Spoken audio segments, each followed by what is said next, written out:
Welcome to Self-Perfected.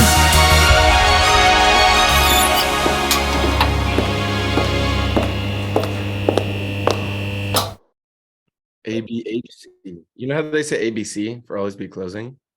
Okay. Over ABHC. Always be hard ABHC. closing. Yeah, okay. always be hard closing. I'm always be closing tabs on my Firefox. Hey, you need one tab. One tab is the shit. Actually, it won't work on Firefox. So What is one tab? One You can tab. have one tab ever. Consolidate. Drake, tell us your transformational testimonial about the most important thing in the world. Fuck the Techno Tutor Self-Perfected compared to one My tab. great grandmother, when I was growing up, always drank tab. No, not that. Okay. She would never have one tab. She would have like cases of tab. Yeah. Like how, and that's now our resonant expression of it is many tabs. Right. You know, So- you actually just fuck yourself up. You know how you have all these tabs on your laptop? Come on, Drake, make it more Yeah, I dramatic. know. I just Hard told you. close I did. me. I don't Hard understand. close you on Yeah, the yeah. tabs. Don't Hard go close my mids. tabs. Don't go mids. Go Okay, gas. listen. Go gas. You want to keep your Gas. tab open? I'm like, what the fuck are you, my fucking Firefox assistant over here? That's when we were at the resort, right? Yeah. Yeah, they're like, you want to keep your tab open? I'm like, have you been looking at my phone? Seriously though. Seriously. On my phone, I still have They're like, yes, this is California. We do have all of that when you're on our property. Yeah, we are aware of how many tabs you have. Using yeah, too much energy to keep those tabs open. definitely on my phone. I've got over 100 tabs open still. I don't. Yeah, I do too, but they're literally all Equaf audios that I want to listen to. I think I have You 140. just like pop them in, yeah. Most of them are equaf. Some of them Yeah, I got a are whole YouTube system. videos that we send to each other or whatever. I don't know how many exactly because on the Chrome Put those browser. in your tabs. How do you have tabs? Do you not have for the your YouTube app? Oh, I don't have the YouTube app. Isolated? Yeah, I don't do the What YouTube is app. wrong with you? You clearly don't have YouTube Premium. Okay, No, I even don't, more important than obviously. one tab, YouTube Premium. Otherwise, you're literally fucking. I'll be getting honest. perfect- I'll be Watching honest. ads. You're just watching No, I ads. don't- You're watching ads. It's like No, there are $20 a no month. ads. No ads come through. That's why I do it. Because But they're just harvesting your fucking data, Drake. what data are they harvesting? What you're data about are to they be a getting dad. that they wouldn't get from having the app? Come on. All your Equaf audios. Oh my Yeah. I listen to this equal audio. Yeah, there's like a new AI that just listens to all your stuff that you're into, and then it generates ads. I need your that ads are AI to listen really to the fucking Equaf funny. audio so they can Yeah. start telling people like you're fucked. You need to listen to audio 294 on the reptilian series. You know how you have the feel like you have a balloon in your head. You pop the fucking balloon and apply yourself. I'm like, There you go. damn. There you go. Yeah. So anyway. Okay, Drake, tell us the dramatic story of your tabs and your transformation. So hundreds of YouTube tabs open on my phone. That's mostly what it Not is. even YouTube Premium. I don't even know how many exactly because the Chrome browser just does the smiley face after 99. It just gives you a smiley face for how many tabs you have open.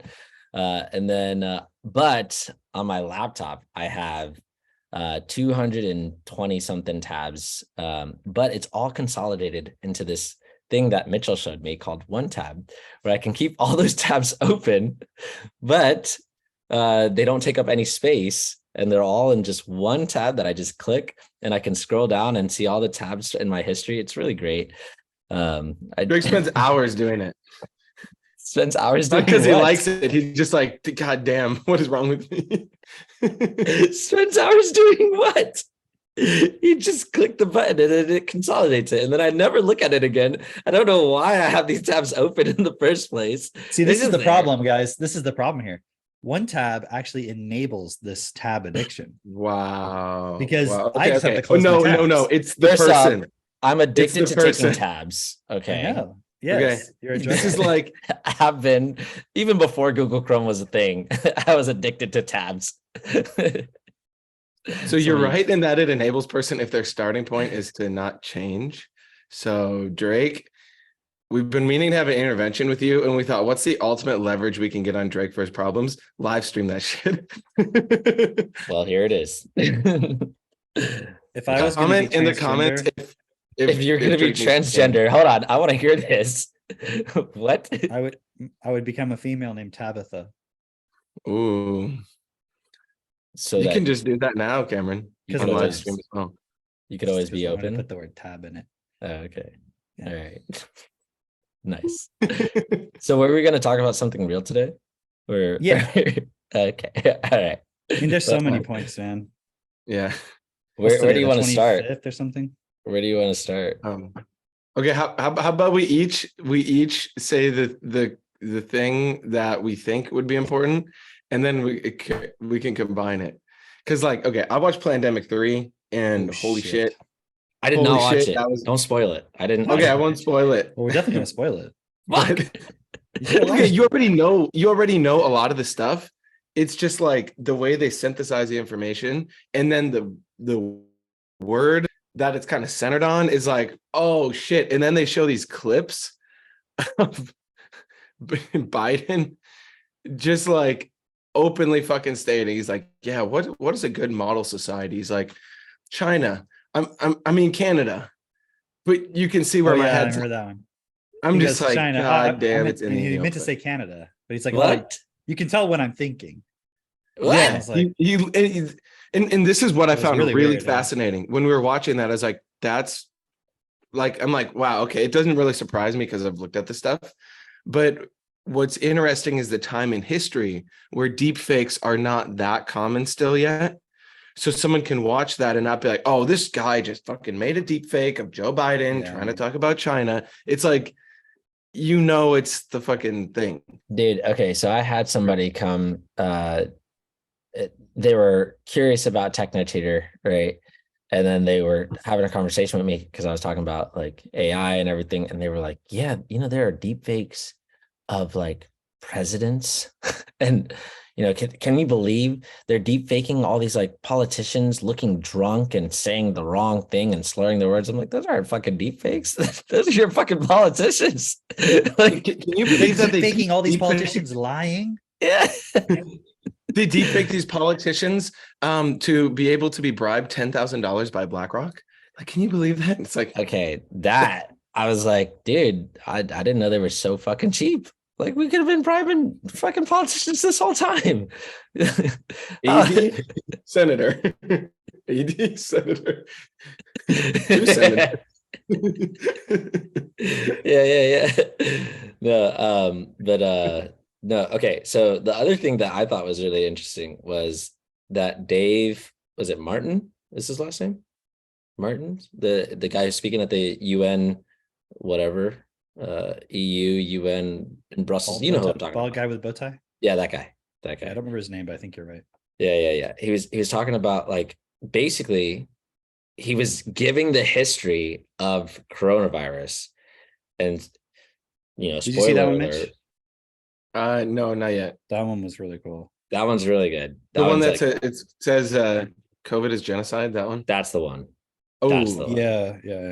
Yeah, the that one's. algorithm's gonna love us Oh like it man. already does. Oh man. Oh, and then He was speaking at the Could be the EU name for this like he title. was speaking at like the EU or something. Yeah, Like yeah. the Parliament or something.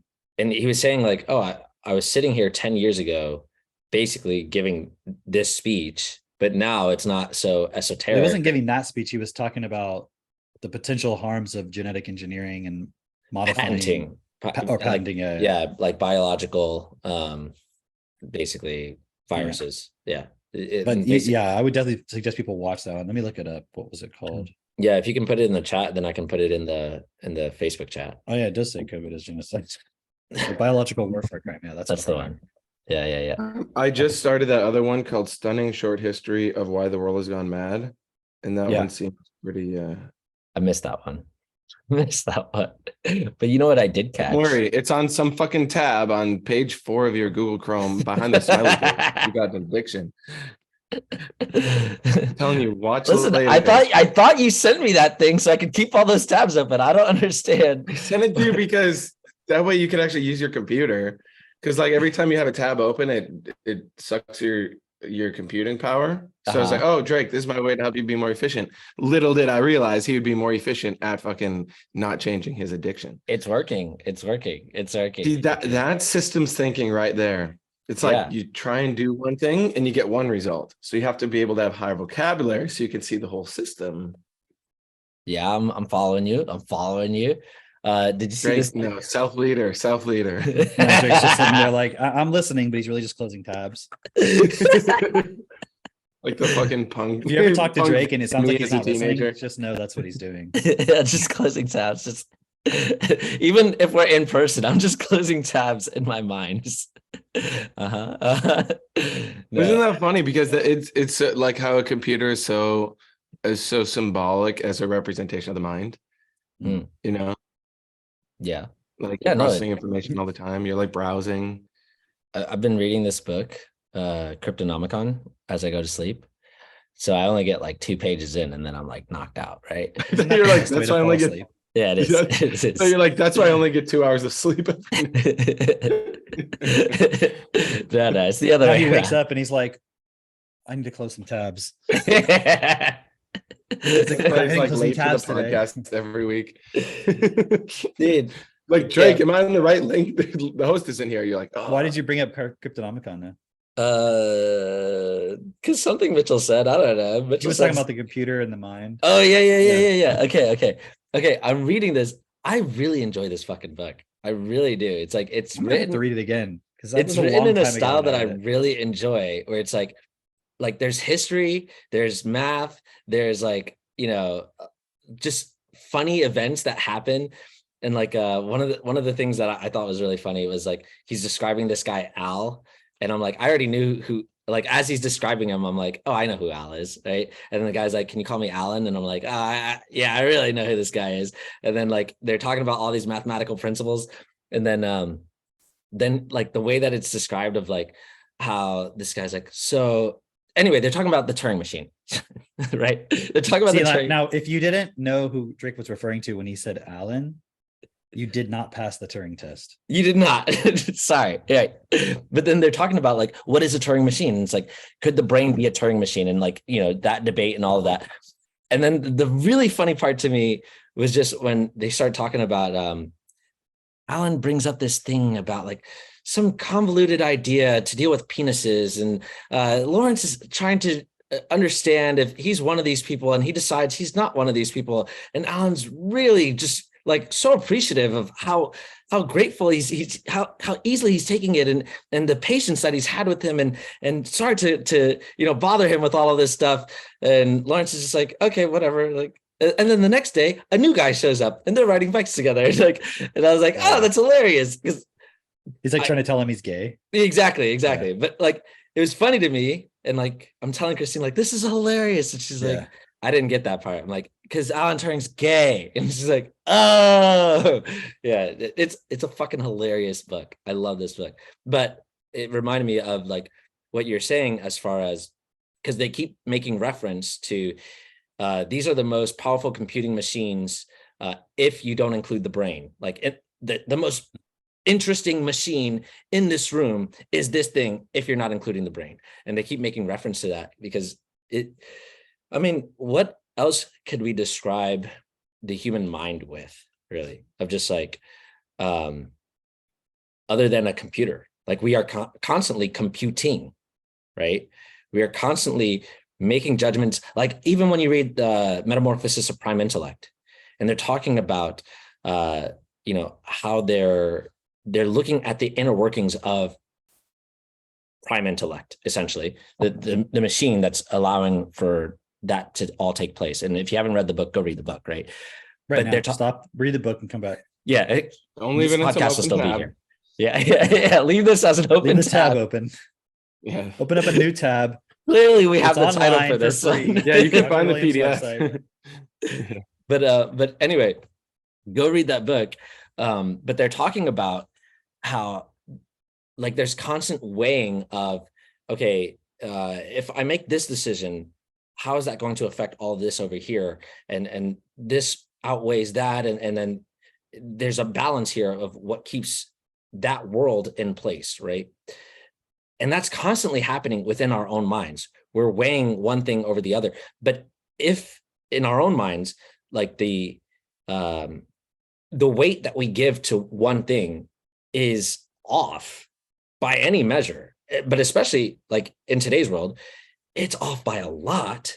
The judgments that you're going to make, you're going to make poor judgments. You're going to think that you're weighing this one thing that's like the weight of a watermelon versus the thing that's like the weight of a feather. And in actuality, you've got it in reverse.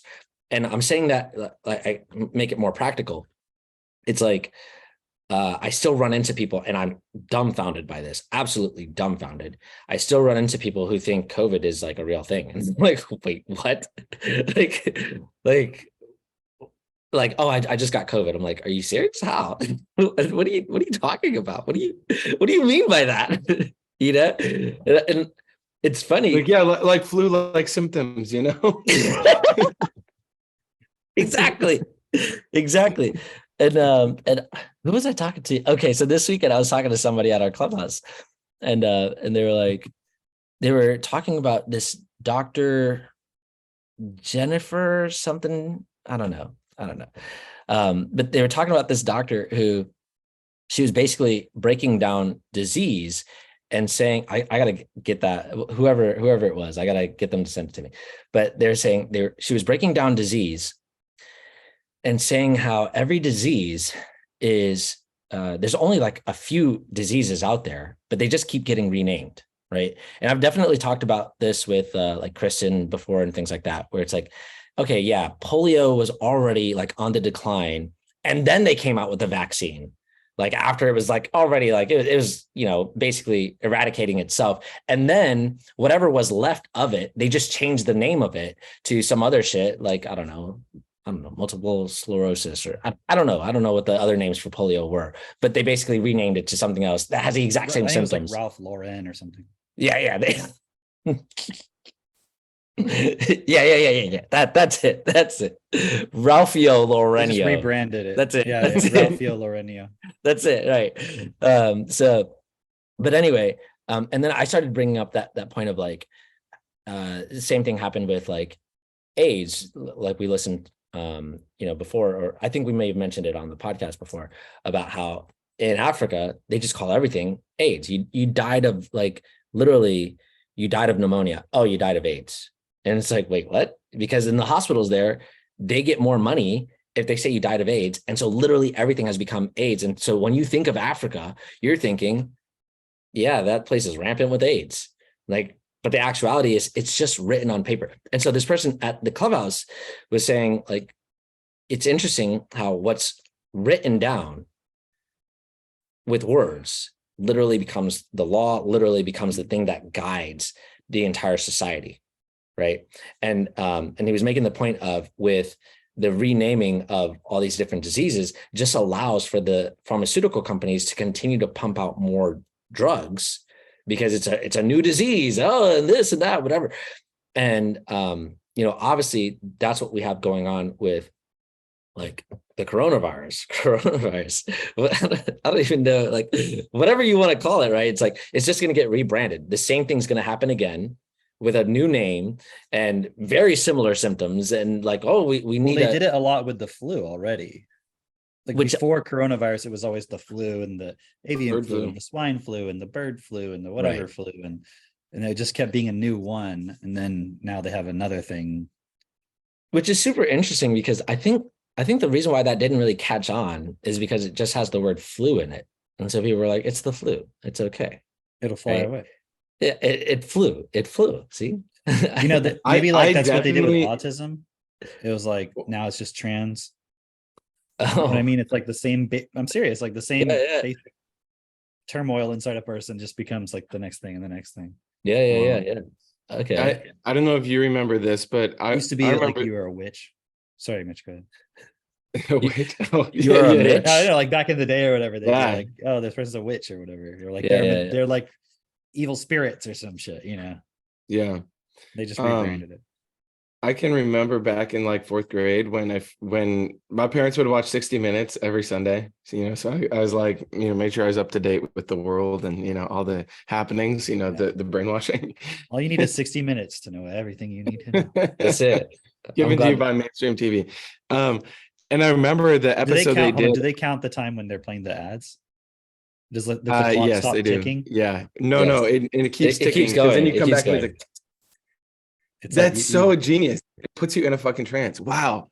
Because I actually find there was a few times too recently where I was like, I actually wanted, it was like Sunday evening and I was like, I would actually enjoy so much like watching 60 Minutes and see what they're feeding people. Wow. But it's like this feeling of like, okay, before Monday, and it gets really fucking intense again, and you start questioning the whole purpose of your life. It's like this solace you find on your Sunday evening after the football games. Okay, you just ate dinner. You're like, okay, I'm gonna like take my fucking IV drip and fucking, like calm myself, sedate myself before the week. But I remember in fourth grade, they had introduced the idea of bird flu or avian. I think it was avian flu because there was a new word. So avian, and you could tell I didn't really know what avian was, but it had something to do with birds. And then the flu. And I remember them saying something like every 40 seconds, someone would die. They were just putting out projections, right? Like every 40 seconds, someone's going to die, or like 1 in every 40 people's going to die, or something like that. And I just remember like my mind going fucking crazy because I was like, you're telling me this fucking flu. Well, I didn't swear at the time, but I was like, this flu is going to kill 1 out of 40 people. I was like, that's like 4 of my friends in my grade. And I'm like freaking out and like wanting to cry, and I'm terrified. But I can still remember that feeling because that's what just happened to all these fucking kids who got sold this lie of coronavirus, and even way more intense. Yeah. So that's wild. That is wild. That's crazy. So basically, if you don't know, go watch that video. I put it in the chat there, but go watch that video because it's interesting to see how they've been trying to do this exact thing for decades, and they finally got the marketing right. That's what it seems like to me. It's just like they finally got the marketing right, and there's just like, well, watch that one. Okay, hold on. Where's the other one we were talking about? The pandemic, that one. You can just search on Rumble, but you got to make sure it's Pandemic 3, The Great Awakening. It was in 2020. I'll send this one too, Drake. It's that one from that Ivor Cummins or whatever his name is. Ivor Cummins. Interesting. You know who he is. Katie says you and Mitch Mitch and Katie are from the same family. She said Mitch and I are from the same family. I don't know what that means, Katie. What is she talking about? Mitch, can you tell me what she's talking about? Explains my strange attraction to Mitch that I've never before admitted until now. Oh, probably because of the 60 Minutes thing. That's why. Yeah, we were in the same family. Yeah. Drake, too many tabs open. Too many shit. Now that she explained that, I wish I retract my previous statement. See, that's really why we do the podcast, so you can see us live, our real-time reactions. Yeah. Okay, so what I was gonna say is, Mitch, you sent the Alex Jones thing. Did you watch any of it? No, but I shout out Patrick Bet-David. I know obviously he doesn't have the fucking solutions yet, but like I'm definitely going to his conferences, and like Pedro's been going the past. He's going few hard, years. man. He's definitely I'm like, because before it was like, well, he's not cool. really standing up. He's kind of entertaining both sides, but now he's really right. He was like interviewing like Thomas Cohen or whatever, which was cool because I was like, okay, this that's guy's right. Yeah, I remember that. Man, you could tell that in that. So Thomas Cohen wrote that book called Contagion Myth, where he was like the first person that I heard give a sound scientific argument to why the whole idea of viruses spreading through the air and needing masks and shit is just total bullshit. And that was but I wasn't sold. Well, so, or like I didn't see it first from Patrick Bet-David. It was someone else interviewed him. But then when Patrick Bet-David did, I was like, that's cool. But you saw Patrick the whole time. He's like, yeah, but like he wasn't sold on it. You could tell he wasn't comprehending it. So I was like, oh, okay. I could tell like it's interesting the way he asks questions. The way he asks questions is like, it's really interesting because he's asking questions like somebody who is trying to take in all the pieces and not just like gotcha, not just like I've already made my decision, but like I don't get this. What do you mean by this? Like I'm not just going to blindly accept what you're saying, but also he's at least taking in what you're saying. You know what I mean? Yeah. And that's cool. You can see how that's likely served him very well in business for sure. Because if he finds a mentor in his life insurance thing, it was like you could tell he wanted to learn it. You can also see where he's still not processing the fucking answer, but whose responsibility is that? Is ours. Go show it to him. He's But it also also shows there's all these people like him, like that guy, that David Martin guy, all these people that are standing up and being willing to like talk about stuff. So that is really cool. Yeah, Yeah. and like Andy Frisella, he's Yeah. been speaking out a lot. He's cool, That yeah. shit about the fucking. It's- We talked about this last week. About That what? shit's convinced. He has one of like China's plan to invade America or whatever, and now he Yeah. talks about all these young single guys. We talked about it last week on the podcast, Yeah. but they're just being like shipped into America. So Dave, Yeah. and I watched something with Robert Kennedy Jr. He Oh, went yeah, to the I saw border that. recently. Did you Yeah. hear him talking about the border? No, not about the border. He was talking about basically backing down the interview that you sent, or the speech that you sent about backing down The from Russia. anti-war one. Yeah, Yeah. exactly. So he was doing some like town hall type things, and there was one where they were asking about, you know, him going to the border, and he was saying how he went to the, and if I find the thing, I'll post it in there for you. But he was talking about going down there and being there for a while and seeing these like buses, like, you know, like 55 passenger buses, you know, coming up, dropping people off, like before they get to the fence, whatever. And then there's a certain part where they can just like walk through. Mm. And he was saying he was there for a while, and he was like talking to some of the people. He's like, you know, I was expecting to see Guatemalans, you know, El Salvador, you know, people from like South America, Central America, whatever, right? Right. And he was like, but it took a while for him to find anybody from there initially. It was like people from Africa, people from like Pakistan, Uzbekistan, or Afghanistan, like whatever. And then people from China.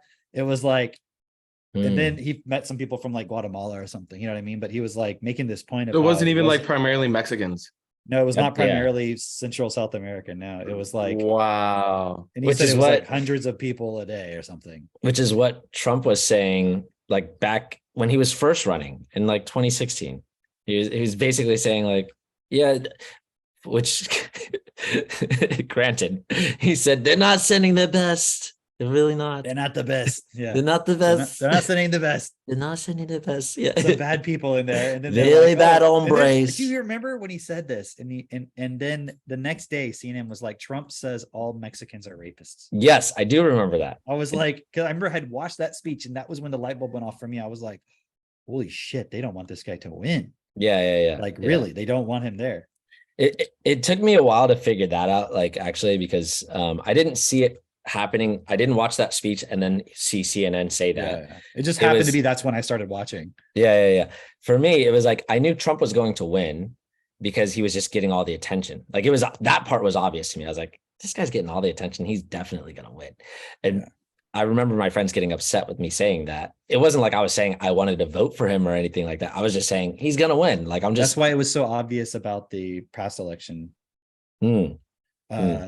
Not, you know, We don't believe in Yeah, as, election. yeah. as real they may God. say. Yeah, Yeah. it was an AI, it was a deep fake. Whatever it was. I saw a meme. I saw a meme that was like,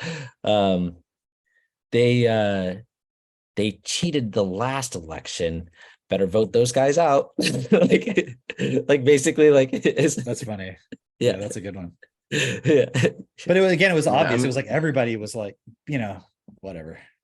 So what Yeah. was the point though? Basically, no, that the point being, so I didn't recognize it then as it was happening, but afterwards, when I went back and looked at all this stuff, I was just like, oh shit, like they are playing some dirty games here. Because I remember talking to a lot of people after, and then being like, and telling them like, hey, go back and look at this. And there were some videos that had come out of showing like, here's what he said, here's the lie. Here's what, you know, there was a Yeah, bunch of yeah, stuff like that, or like Right. the Fang People hoax and things like that. Right. And so really supporting people to get through the cognitive dissonance of like, oh shit, this is not. The I Fine wanna- People I wanna- hoax is the one that was just like really huge to me, where I was just like, holy shit. And they keep And it's like saying very it. subtly. Yes.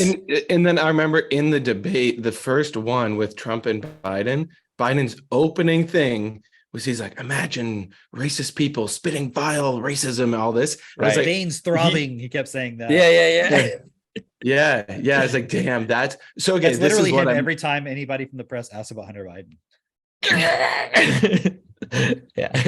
Or the money that they got from Burisma.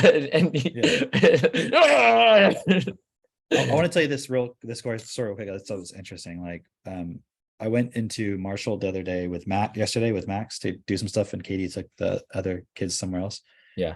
And so while we were there, we were just doing some errands, and then we stopped at Dairy Queen to get like a ice cream cone or whatever, right? Mm-hmm. Yeah, Blizzard. And so while we were there, they have all these TVs on, right? And Max was like, we were like looking at it because we had gone to have some tacos right before that.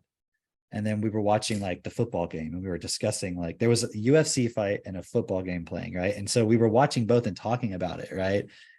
And so anyway, so it was just cool because like normally we're not around TV, we're not certainly not around that kind of TV, and so just like talking with him about like what are we seeing, like what are they doing, and describing everything. And then when we went to Dairy Queen, they had some sports stuff on, but then they also had Fox News playing, right?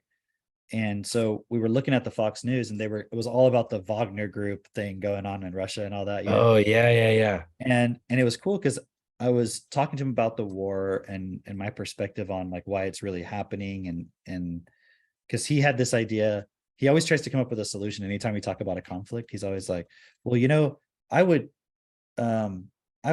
stop the war because I would build robots, and they would shoot down the bombs whenever they're being dropped, right? And I'm like, well, but that's not a solution, right? Because that's really just participating in the war. And he's like, well, it can't be prevented. And I said, well, let's look at it. So I was telling him like the kind of background of the Ukraine-Russia thing and like how it could have been prevented, right? Yeah. And so we were just talking about that. And then like as we were talking about all that, they were talking about the Wagner thing and all this. And I was just showing him like most people in like a lot of people anyways in our country would be in support of the war, right? And I was like, because of things like this, and I was showing him like the Fox News, like this is, see how it's like all about the drama of it, and they kept showing the face of like that Prigozhin general guy, and like it's like making it real, like just like juicy, Yeah. And I was just showing him like this, it's literally designed to brainwash people to have a certain view of how things are, because they don't really know, because they're just going throughout their day. And then they come here and it tells them stuff that they need to know about stuff that they wouldn't otherwise know. Right. So it's just really cool to be able to, talk with my 6.5-year-old and like, we're like having a real conversation about it. You know what I mean? Yeah. So anyways, I just wanted to throw that in there because that was really cool. No, that's cool. Go ahead, Rich. No, I'll remember my point. You share your point, because mine's a little bit more meta on the whole thing. Well, I was going to go with the stuff that because I actually watched a good portion of what Alex Jones was saying with Patrick Bet-David, and he talked about the Wagner Group, and they asked him about like what are his thoughts on it. He's like, listen, I haven't done too much research into it, but all the research that I'm getting so far suggests that this is actually promoted by the US, like the whole Wagner, like just going in there and all that. It's like, it doesn't seem organic. It seems like, who would benefit the most from it would be the US, all of that. And basically he was saying how, and I guarantee all this stuff will come out at some point. Well, he was saying just like with the pipeline thing and all that, Right. But he's like, I literally only just looked at it. So, 60% of the information that I'm getting suggests it's US backed. Right. But if I get more information, he's like, I don't just, I look for information that's biased. He's like, if I get more information that, it shows like 60% of it is actually, this is, what Wagner planned and all that. And it is coming from them, then I'll change my stance on, and then that's what it'll be. Right. But it was so interesting just hearing Alex Jones speak, because, he seems like, obviously here's what I deduced. Here's what I told Christine anyway, is that he is definitely fed information. Like they give him information on purpose because I think they know he sounds crazy. And so they can feed him information that is true and feed him information that, makes him look retarded too. But he'll just take in all the information. He doesn't like, say like, oh, this is, stupid or whatever. I'm not going to run this story or whatever. But I'm pretty sure that he gets fed information so that he can look like a quote unquote, intelligent, not that he's not intelligent, but like he's ahead of his time and all this stuff.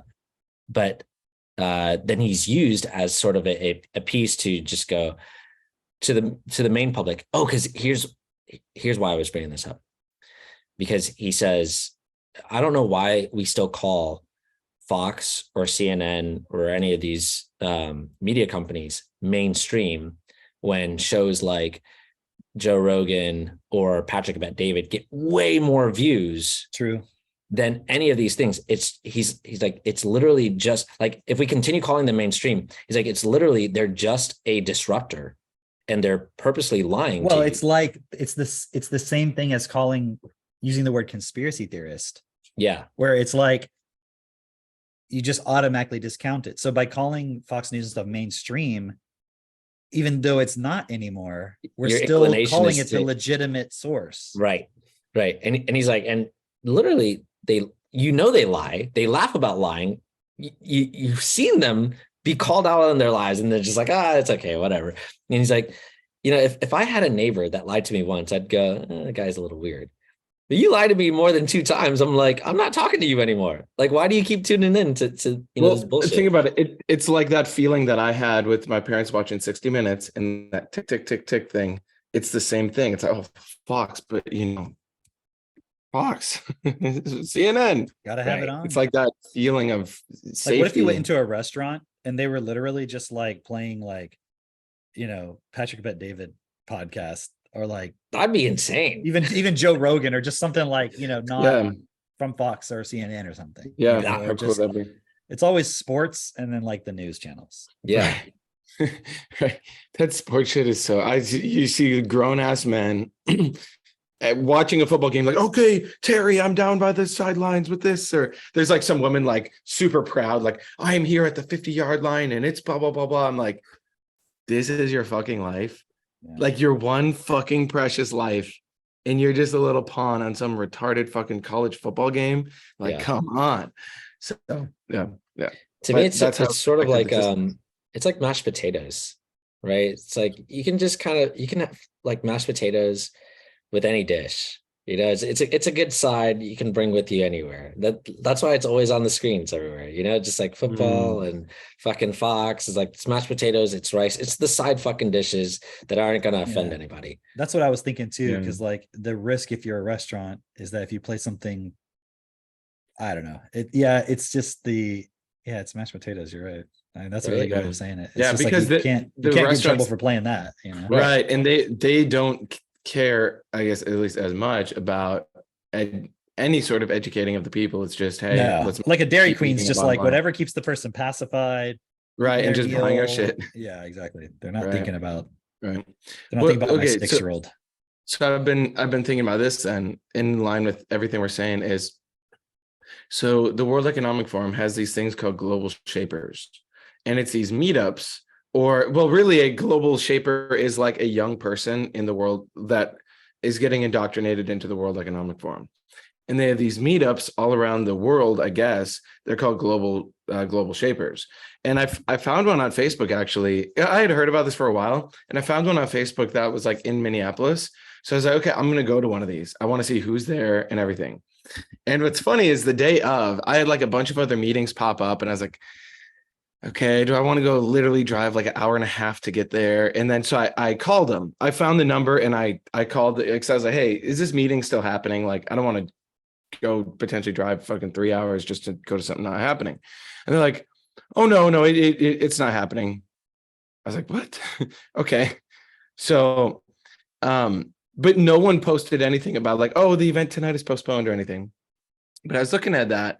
And then when I was watching Plandemic, on Friday or whenever, I was seeing how Klaus Schwab is like so proud of this Global Shapers program.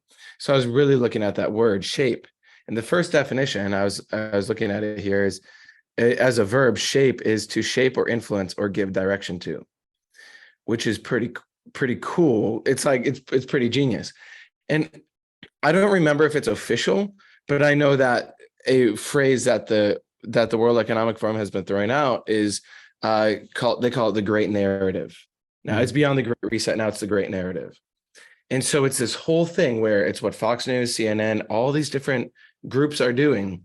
But what's also cool is you got now Patrick Bet-David, Andy Frisella, and all those guys. And I realize they don't have a solution, but it's like everyone is trying to shape the world and put their spin on it of what's happening. It's like they all know what needs to happen.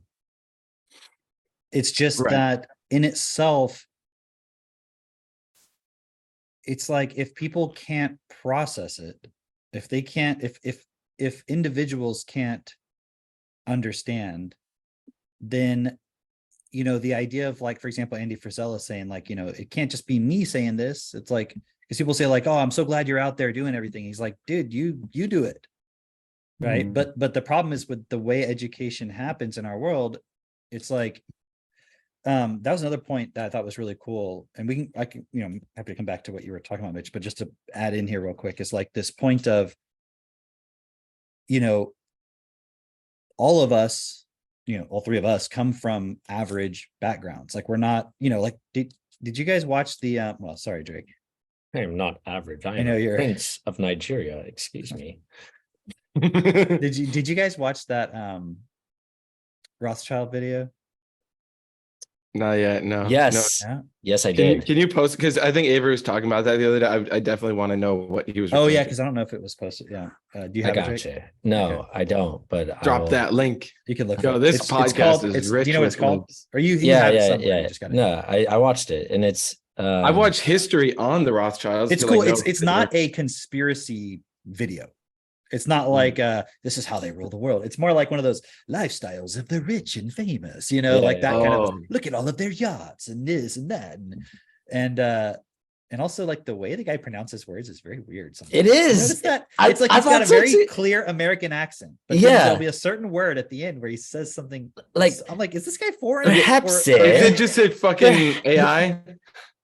Maybe. Like, they do No, the AI I don't know, voiceovers? man. No, it's just, But you'll it's- see. It's like a person who's trained to speak English very effectively, but still, like, their accent will come through sometimes, or or they'll Yes. mispronounce a word or something. But maybe it's on purpose, like to put emphasis. I don't know.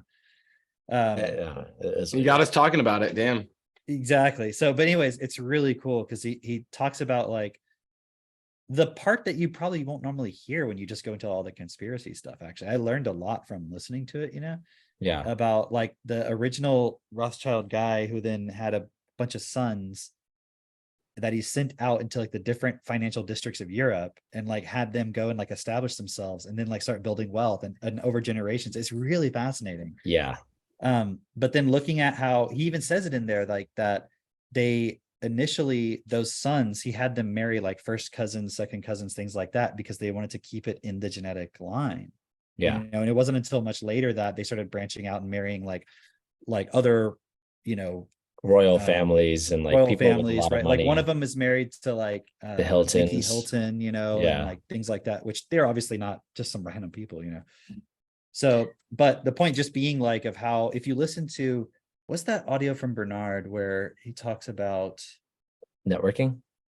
no, I want to say maybe it's resonance. No. Should I post There's- that one there's- on the chat, on the Facebook chat? Sure. All right. There's one where he talks about the point of, like, them keeping how like, oh, you know what? I think it's one that it's not public, but anyways, like, he talks about how there's, he's talking about IQ and intelligence, and he's saying how a lot of it is the accumulated knowledge within a genetic line. And so you'll have some families that it's like, they're not gonna, like, what happens if, one of the Rothschilds says, like, hey, I met this random girl at Starbucks who, like, she's just some average person and I want to marry her. They'd be like, no. Marry Now her. you're like, because then their children wouldn't have the genetics and so forth, right? Why don't you just imagine keep you her in the back room like all the other concubines, Right. roll her up in a rug when you're done, and that's it. So anyway, but the point is they keep it all in a genetic line, and then you have the average person who their genetics are just their genetic line, and then so that's Right. why it's Traumas. always, so then the point is you never have a point of equalization of education, information processing, memory ability, etc. And so that's all the context I wanted to bring of, like, when someone like Andy Frisella, who's really cool, is like, hey, you need to go out there and do it. But it's like the people that are following him, they're not, they don't have the ability to change, on their own, to change their programming. Because one of the things that comes up as we walk into growing and standing up more and supporting more and sharing and then going to the new levels in the system, is you start to hit these walls within yourself where you're like,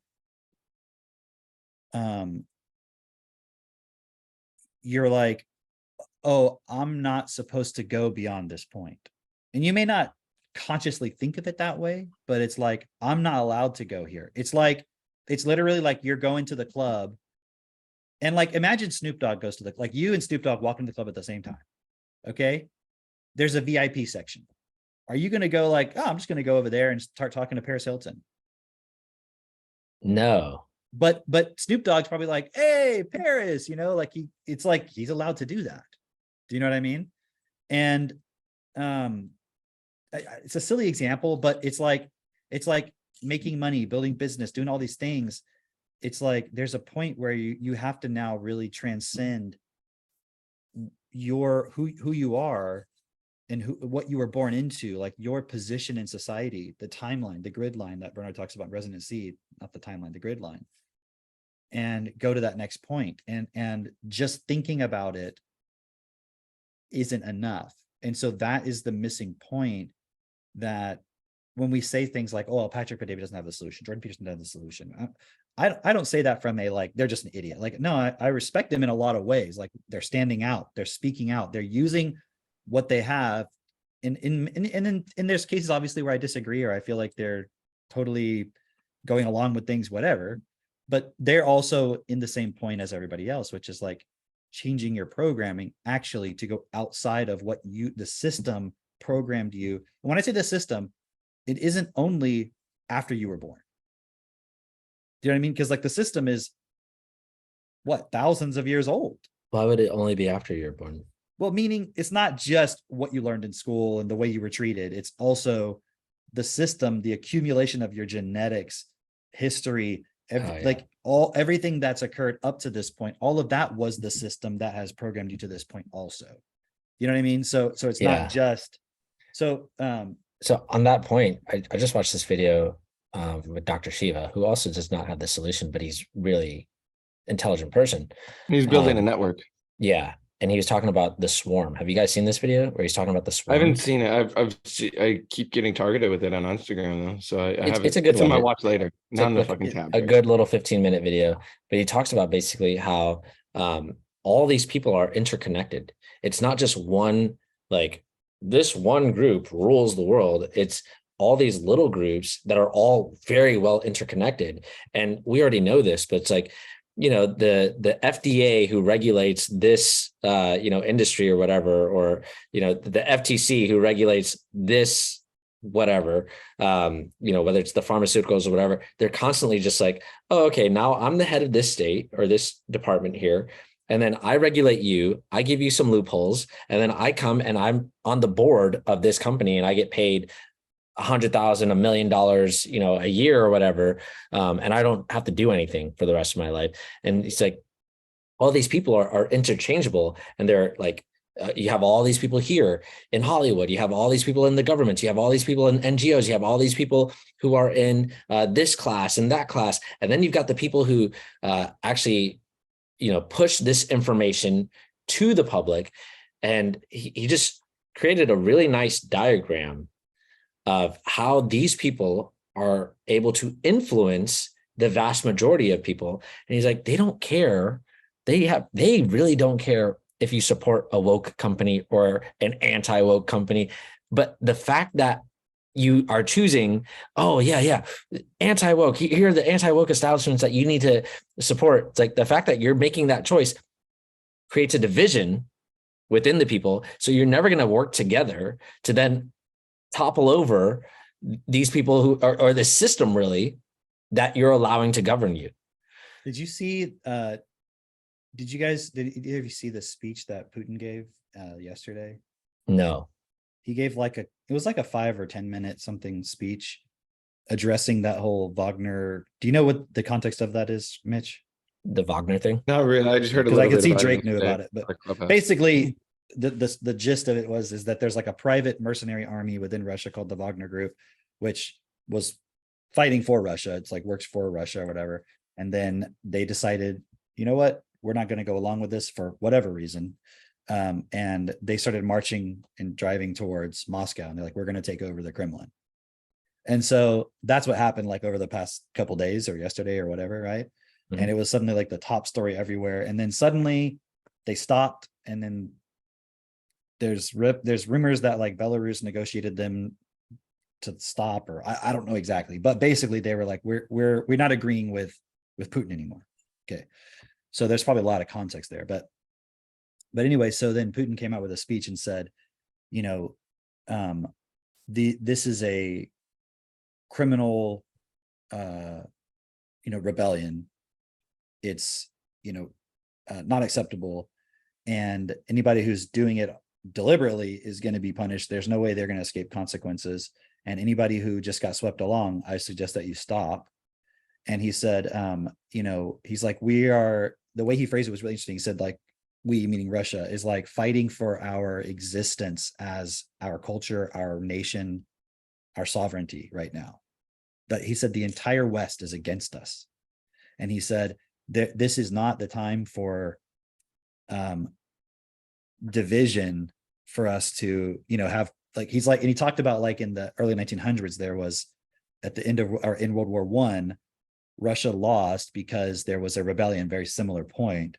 And he's like, we need to be totally unified. And he said, what you're doing, these rebels or whatever, you are stabbing all of your Russian brothers and sisters and everybody in the back. Like, you're betraying your country, and like, this is not a time for division. We have to be totally unified, he said, because the entire world is against us right now. So it's just, I just wanted to bring that up as an interesting context from, who was it? Was it you or Drake, or was it Mitch that was just talking about division? Yeah. Yeah. That was me. It was you. Okay. Yeah. So anyways, like a similar point of him making of like, we can't be divided. We have to be on the same page, Yeah. Yeah. Okay. Mitch said he has to go help Chess with something. Okay. Yeah, no. So all of those things that I'm seeing, it's really cool now today. We're bringing up Andy Frisella, we're bringing up Patrick Bet-David, Alex Jones, all these guys. Even Tucker Carlson is seeming to go like on a, you know what I mean? He didn't get fired and then go like, all right, I'll back down and everything. He kind of went like, no, fuck that. I'm just going to really start calling it out more, to the degree that he's able to, Right. And so it's really interesting to see all that happening. And now that's becoming the quote unquote mainstream, right? That's becoming the quote unquote, like the thing that is, like on the forefront of everybody's mind. It's the new level of consciousness, you can say. I want to phrase that differently. It's come into the consciousness. What specifically? This idea of, oh, we need to stand up, we need to do something different, right? It's now come into the collective consciousness, I would say. Because now when I talk to people, they're very open to what I have to say. Whereas just a few years ago, just pre-COVID, it was very much just like, nah, not interested, right? Same with me too. Like when I would talk with people, either in real life or online, it was like sort of a, don't be so negative. And yeah, it's just like the idea that things are fine in a way, and it's kind of like, imagine if we were all on a slave plantation and one of the slaves was like, hey, this isn't good, this situation, for all of us. Yeah. But then imagine now you're on the slave plantation and you see that, like, I'm trying to think of how to phrase it. Like you see like the slave masters and like their house is burning down, or I don't know, something like that or whatever. And you're just like, oh, this really isn't going to last. Like, like, what do we do now? Because like, and it's not really, maybe people aren't seeing it from that same perspective. It's just like, I don't know what it is. It's like, maybe it's like the slave masters told everybody something and then somehow everyone realized it was a lie, or a lot of the slaves realized it was a lie. Right. And for a moment, they're like, wait a second, they're actually lying to us. Because before it's like, oh, our slave master, he's here to help us. Like we need him, sort of, Someone brought this up in the clubhouse of just like, okay, because I was starting to talk about how important it is to share this with people, especially now, like people are open to it, right?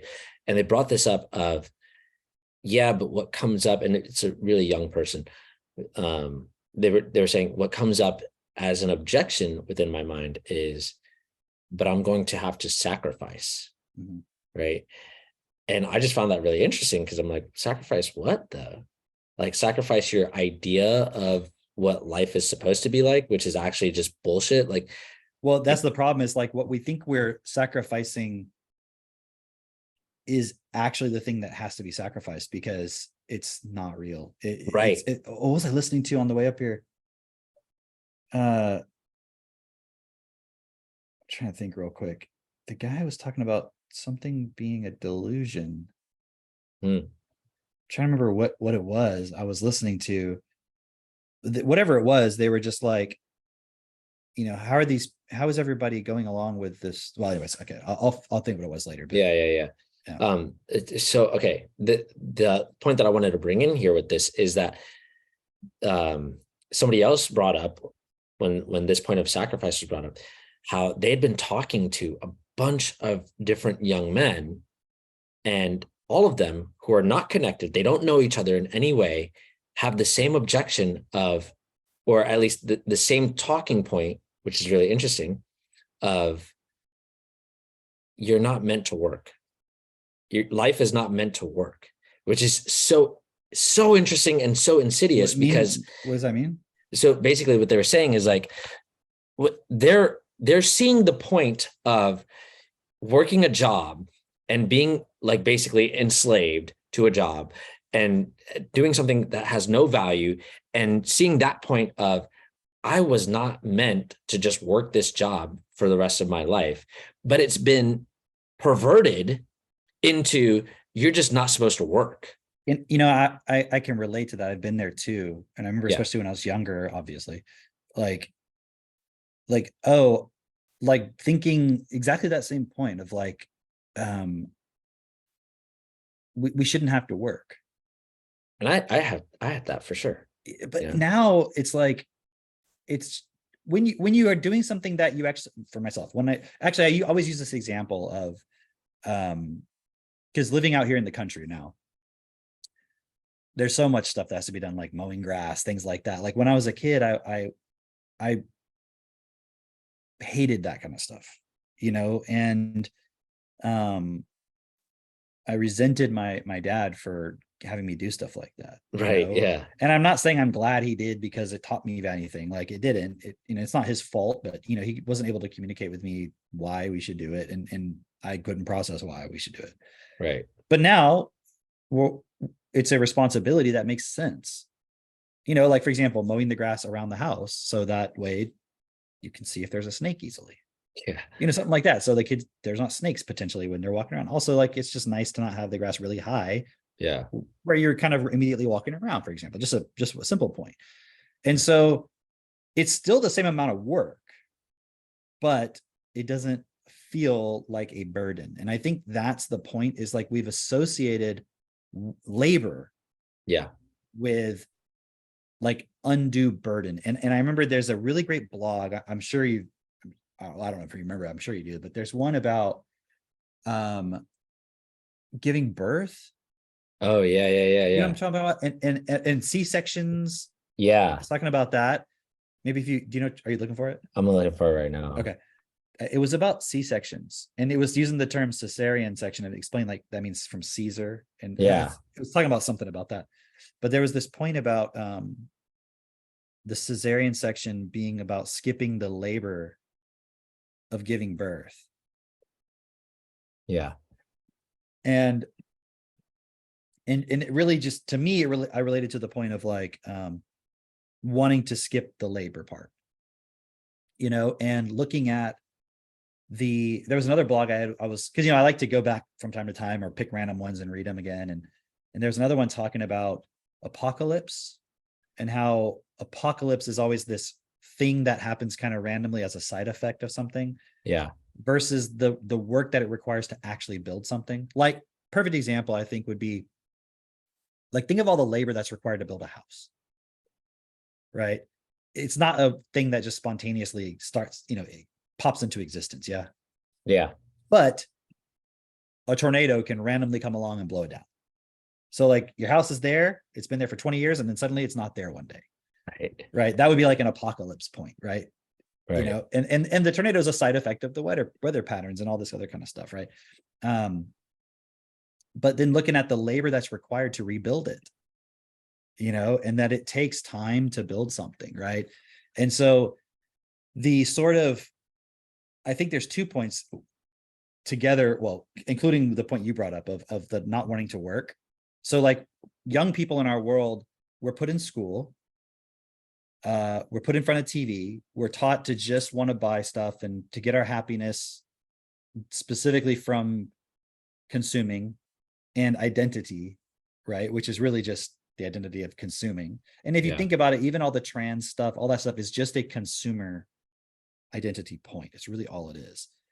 And it's fascinating because if you can get everyone to believe that what's most important about you is what you identify with, it's so easy to keep you enslaved as a consumer. Yeah. Because you're just going from the next piece of thing to feed your identity with, right?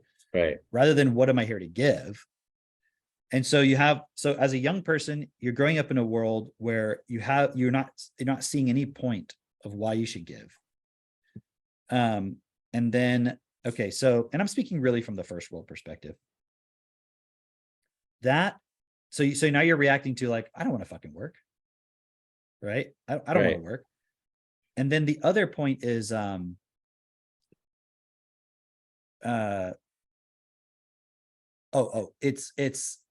it's being dissatisfied with all of that and then just wanting the system to collapse.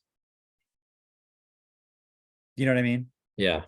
And just like wipe the slate clean. And so I see a lot of people who, they're not even necessarily young people, but they participate in this of like, let the system collapse, like bring it down kind of a thing. And it's like, and in that blog about Apocalypse, Bernard was making the point about like, if the system collapses, you understand how long it would take to rebuild everything. Like, it's like, you're going to be going back to the 1800s, essentially. So I was telling somebody about this yesterday. I'm just like, it would be like you're living in a house. There's holes in the house. You got a leak. It's clearly rotting and falling apart.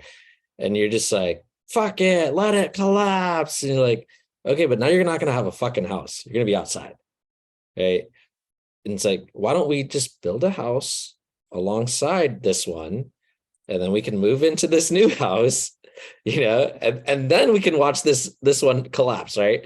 But it's like thinking that if everything collapses, then everyone would be like, see, the elite were idiots. And now we'll rebuild.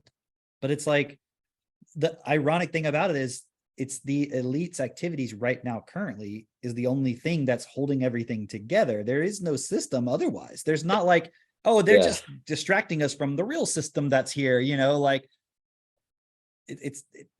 yeah. And on top of that, it's like, okay, if you take this analogy of building a house and this other one's collapsing, it's like, okay, let's say this one collapses. Well, now everybody knows we need to build a house. Okay, but nobody fucking knows how to build a house. Okay, so it would also be like everyone can't sleep at night, right? Because you don't have a house to sleep in while you're building the other one. Right, exactly. Which is so obvious, right? But it's like, okay, maybe you think, well, the Mormons? No, the Amish put up a house in a day, right? Yes, but they're all coordinated. They all know what they're doing, and like it's happening in a way where it's like there's no question about what's going on, right? It's, hey, this is my position, we're all doing this, somebody's leading, somebody's like making sure, okay, this goes here, that goes there, the barn's up, boom, we're done, right? Paint goes on, every single part is accounted for. Whereas and also they're all contributing labor to it. Yeah, they're all willing. They're not going, life is not about working. Why am I here? Why am I here on this farm? Yeah. And that's been a big point for me to walk through in my life, because I really bought into that. But it's also because it's like, on the one hand, that could be the argument somebody makes as this is why, people shouldn't be given their basic needs. Cause it's like this idea of people would just be lazy. But the problem is it's missing the point of what all the basic needs are. And one of those key points is the education as a young person of what is labor and what is the point of it. And yes, you can play and you can have fun, but also physical work is required, you know. It's such an important piece, the education, obviously, because all the arguments fall flat. Once you include education, everything else falls flat. It doesn't matter. It's like, oh, but then people wouldn't that be a part of their education? If you take a bunch of people who are already educated to like to not want to work. Yeah. Right. And then you say give them everything they need, then I can see why somebody would be like, well, that's just they're gonna be lazy. Right. It's like, yeah, but then if you also have the education along with it, then suddenly you're not lazy. If you look at children, it's like, just like in my example, when I was a kid, like I wasn't lazy. I just didn't see the value in the thing I was being asked to do. Right. Because like, you know, kids aren't lazy. They're not fucking like, typically run all day. Like they are like, they've got so much. If you play with a child, you will be exhausted in the first hour or two. Even if you're in tip-top physical shape, you'll be exhausted and they will still want to go. They will still want to keep playing. Right. And I was just talking with someone yesterday. This guy has done a lot of work in his life where it's just like, now he's at the age of retirement and he's like, yeah, sitting by the pool, you know, just kind of relaxing. I'm bored. I'm fucking bored. Like I want to do something, you know, like when you have that within you of like, you're capable of a lot of things, you know how to build things. You actually have spent time creating things in your life. Just sitting there is boring. See, there's two sides to this point that I see. One is,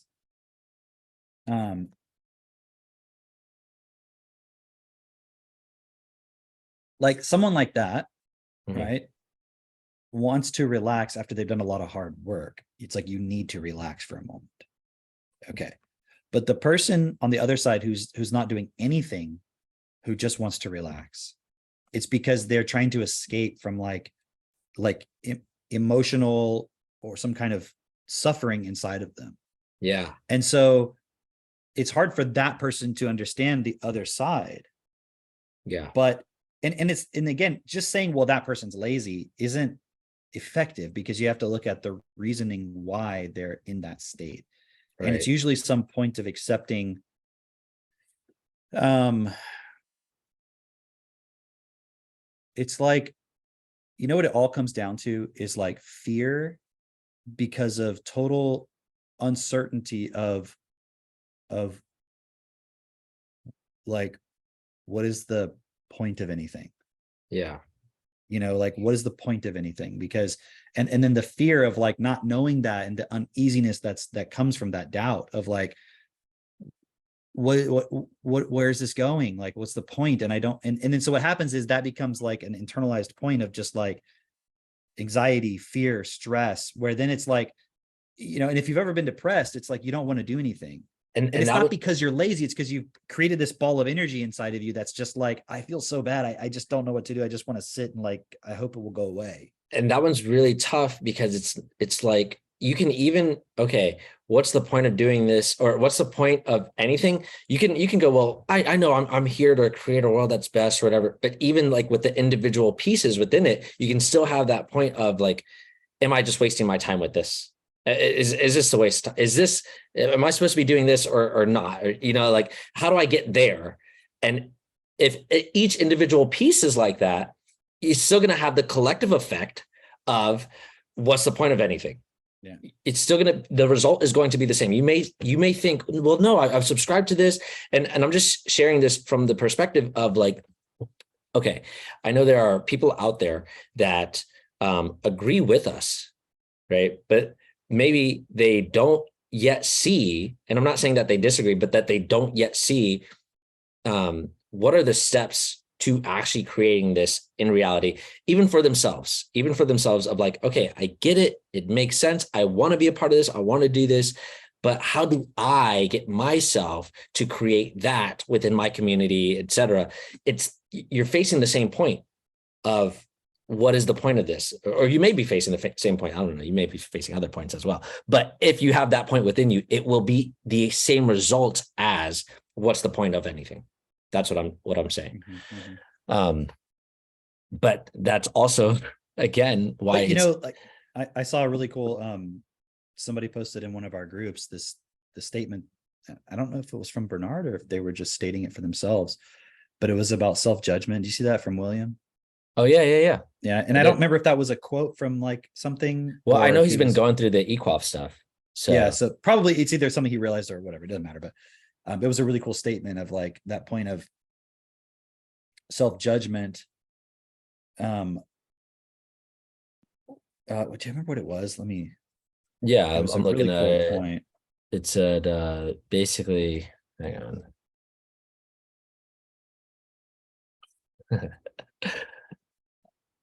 This isn't my computer, but self-judgment blinds you from yourself, which leads to self-pity and depression. Stress blinds you from reality. Okay, so the self-judgment, and then that leads to self-pity and depression, right? Yeah. Well, and so you're not seeing yourself. It's definitely from the EQOF series. Yeah. It's such a cool point because the self-judgment point is like, I'm not good enough. I'm not good. It's like not even just I'm not capable enough. Like I'm not, like all the meaning of the word good. I'm not good enough. Mm-hmm. Do you know what I mean? Like I don't care. I'm not a good person. All of these points that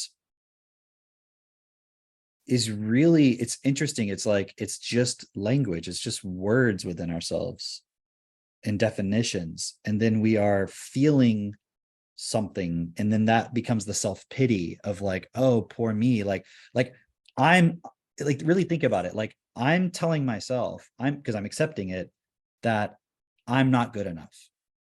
Man. And you're like, and now imagine you step outside of yourself for a moment and you're looking at you as like an objective person. You're like, wow, what a poor little guy. And the weight, and then put on that, right? Huh? The weight that you've put on that as well, like how that weighs on you is like, oh, I'm what a poor little guy, like I'm not good enough, man. And you have this pity, and it's like the way that you perceive good, the way that you perceive enough, and all of that then shapes like, okay, so then I'm not good enough to do that or this. And then now you've got like this even bigger weight pressing down on you, because now you've accumulated more things that also includes with I'm not good enough. And then so now you present yourself to a new situation, but you've already got this weight of or image of yourself of like, yeah, but I already collected all these things where I'm not good enough, so I'm not good enough for this either. Just add that to the fucking pile as well. What else are you going to say? Well, no, I love the way you're saying it. It's like, then you look at, now I'm going to stand up and change the system. Psych. Right. Well, and it's like, and then we start comparing ourselves, like we were talking about Paris Hilton or something, you know what I mean? Yeah. Like what makes her better than you? I honestly thought that she was just a hoe somehow, that like somehow made a bunch of money from just hoeing. Right. But the reality is she's a very intelligent person, right? Who came from a wealthy family already. Right? So then there is an aspect of education that's required, right? Yeah. When I say she's very intelligent, I'm not saying like she's some super genius. I just mean, well, she doesn't even have to be that intelligent, And the problem is people, you can't separate the image of this person that is presented to you. Right. And for all anyone knows, she might be that image. That might be who she is. Sure. I don't know. But my point isn't that she's super smart or not or whatever. It's like she's in a system. She was born into that. And she's not on drugs. I mean, as far as I know, she's not like addicted to drugs kind of a thing. Yeah. So or even to the degree where she maybe drinks alcohol or whatever, that I don't know, she genetically can handle it to continue performing in the position she's in. And so, but fundamentally, who she is, why is she any better than someone who's just a normal average person working a job who would go into a point, like if they were like, I need to challenge myself and stand up and change the system, would go into a self-judgment? Because, you know, in interestingly, I'm just thinking like, even the people in the elite position, what if they were to face that same point?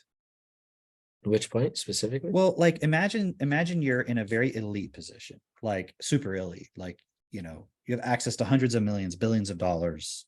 You're like a Paris Hilton, you know, not necessarily that exact person, but Sure, you know, sure. you're like a Rothschild An Anderson person, Cooper. or yeah, or you know, somebody Vanderbilt. who's like, huh? A Vanderbilt. Yeah, someone like that, right?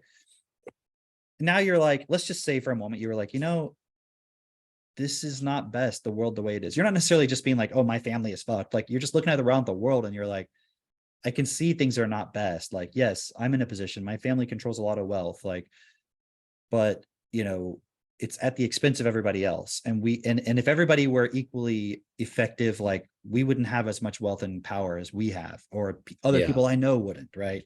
Yeah. And then you said, well, you know what? I want to change that.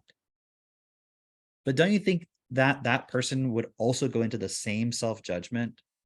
It would maybe look differently, but they would still go into the self-judgment of like, well, I can't do that. Like, who am I to do that? I'm just a person born into this family and educated this way, and I know how to build business and do all this stuff in the system that exists. It'd be like if you're really fucking good at Monopoly, and then somebody was like, hey, let's change the rules of Monopoly so it's like best for everybody. And you're like, I don't know how to play that game. Yeah. Like, I'm just somebody who's really good at Monopoly. Like, I know this system. So I would think that they would go into the same self-judgment. Yeah, definitely. Perhaps many of them never face that point. You know, and there's in the I think it's Resonant Seed, Bernard talks about that black sheep of the royal family. Yeah. He met through like some kind of deep trance medium thing, talking about how, you know, it was like they were the black sheep because they didn't want to go along with the whole game and everything, you know, and it's just like they're just rejected. So imagine, you know, it's kind of like, I mean, I don't pretend to know all the inner story behind the whole Meghan and Henry, or not Henry, Prince Harry. You could have got away with, you know, Henry. I would have gone along with you know what I'm talking about, right? I don't know, royalty. Yeah. That whole thing, you know? Yeah. Because when I look at the whole, what I can see about it, it looks like there's just a lot of like they're being used to promote the whole woke stuff.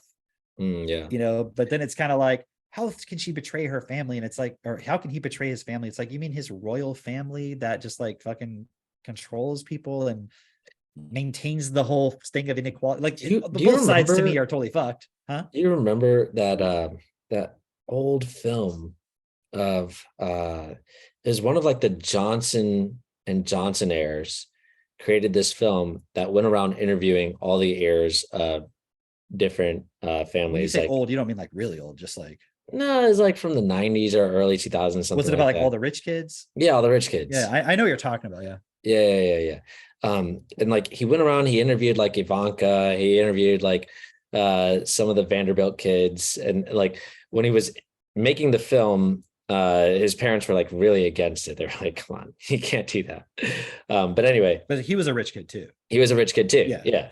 He was one of the Johnson and Johnson heirs. Oh, right. Yeah. But it was like kind of like he was trying to, well, anyway, go ahead. It seemed like he was exposing like, you know, their actual thoughts. One of the kids was like an heir for Buffett, right? But anyway, one of these kids, they were in the Grand Central Terminal, and they were like, yeah, my great grandfather or whatever built this. And the sentiment that he was giving was basically, how am I supposed to compete with this? How am I supposed to do better than this? Like it's already done, essentially. And so it's that point. He was facing that point of, because imagine your family members or whatever literally created all the structures within this world, or in this system rather, that are like so ingrained in people's minds that these are the beautiful things. These are the things that make the world run, you know, like what we were talking about the Rothschilds, where it's like he sent out all his sons to different parts of Europe to create banks, to fund all these things. And then the railroads, like everything. Exactly. It's like that happened because of my great grandfather. He just had this vision and he put everybody to work and everybody did this. I'm never going to be as good as that. It's already created. It's already here. So I might as well just play my part in this, is essentially the sentiment that, okay, they're experiencing it from that perspective. And then everybody else is just experiencing it like, well, I'm not even a part of that family, you know? But then also imagine being that person and just like, you know, what's the point of building anything else? Right. You know, and because you can't do it from the perspective of, okay, but let's actually create a world that's best for everybody. Because that would be a whole new level of creativity. That would be a whole level where it'd be like, okay, like this could be fun. This could be like a different, but they don't have that vision. Right. Because imagine growing up on that side and just being like imagine growing up on that side and knowing that you're really not better than anybody else. Like maybe you don't consciously know it, but it's like, you know it. Cause like from that resonant seed, like the guy said, the royal family all shits the same, you know, like as everybody else. Right.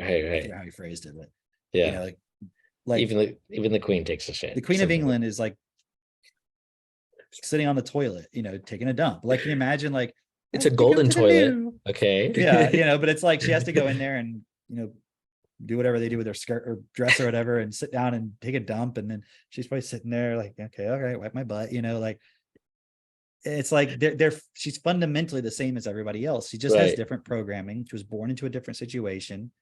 And yeah, if you just swapped her for somebody else, I know the average person would not be able to stand in that point, but that would only be because they don't have all the same accumulated information inside of them. Yeah. That she does. Yeah. You know, and it's not because fundamentally she's a better, superior person, you know?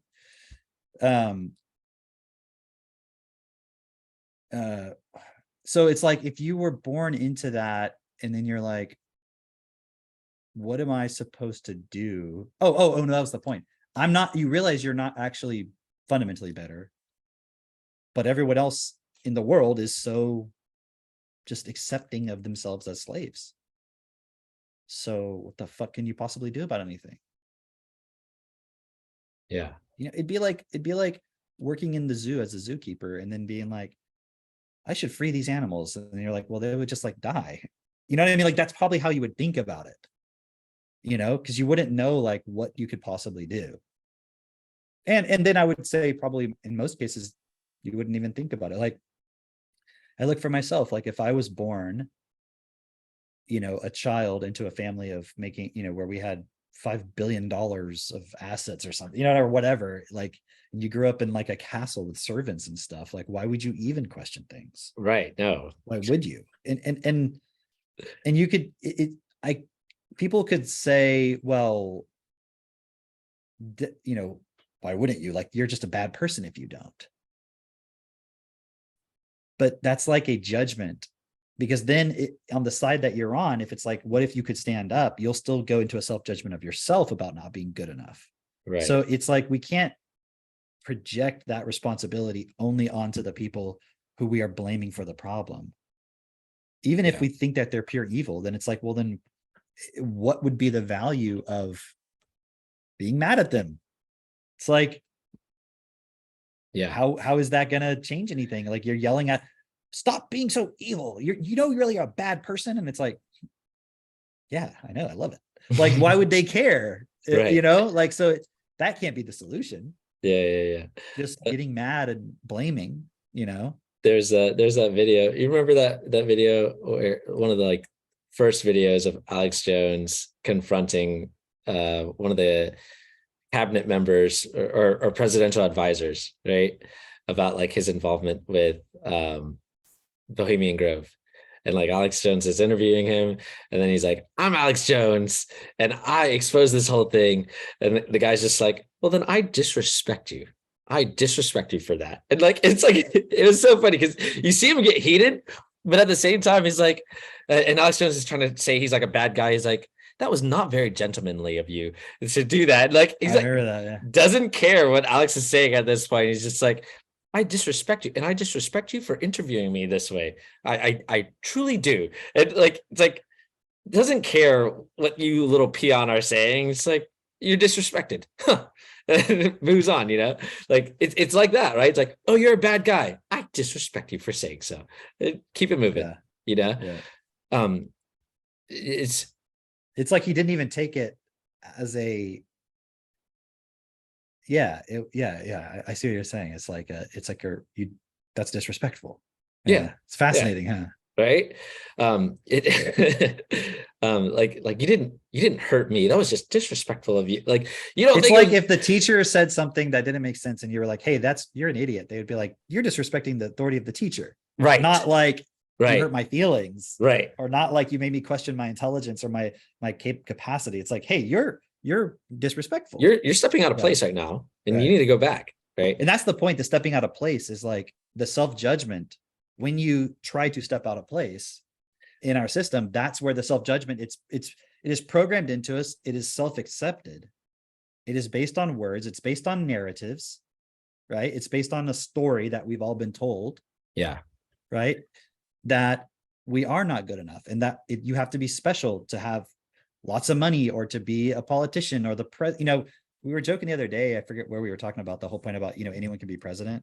Yeah. And I was like, like they say that, right? And I was thinking like, yeah, but then where is the major in school that's like, oh, I want to be the president. And they're like, oh, okay, we'll study being president. Right. But that's not even a thing. It's like, yeah, anyone can be president. Like, really? Yeah.